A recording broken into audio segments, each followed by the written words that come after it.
কাল থেকে প্রত্যেকেই কম বেশি একটা টপিকেই কথা বলছে, সেটা হচ্ছে অন্নপূর্ণা ভাণ্ডার। কালকে 1 তারিখ গেছে, অনেক মানুষের অ্যাকাউন্টে টাকা ঢুকেছে। আমার চেনা জানা অনেকেরই অ্যাকাউন্টে টাকা ঢুকেছে যারা অনলাইনে ফর্ম ফিল আপ করেছে। আমি অফলাইন আর অনলাইন দুটোতেই ফর্ম ফিল আপ করেছিলাম, কিন্তু আমার এখনও টাকা ঢোকেনি। এবার আমি যেটা বুঝলাম, যারা 14 তারিখ মানে 12 তারিখের পর থেকে অ্যাকচুয়ালি ফর্ম ফিল আপ করেছে তাদেরই টাকাটা মোটামুটি ঢুকেছে। আর আমি ফর্ম ফিল আপ করেছিলাম 12 তারিখে।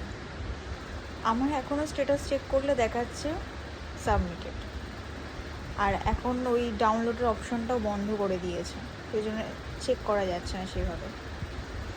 তো এখনও আমি জানি না যে কেন আমার অ্যাকাউন্টে টাকা ঢোকেনি। হেল্পলাইনের নাম্বার একটা দিয়েছে, কিন্তু আমি ফোন টোন করিনি।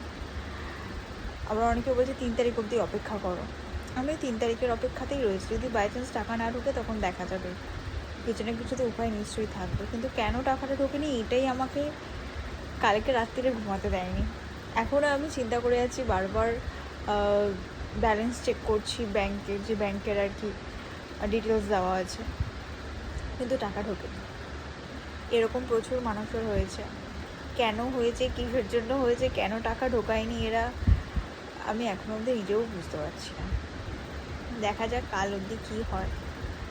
এবার এইটা না কাইন্ড অফ আমার মনে হচ্ছে লটারির মতন, যার ভাগ্যে আছে সে পেয়েছে, যার ভাগ্যে নেই সেই পায়।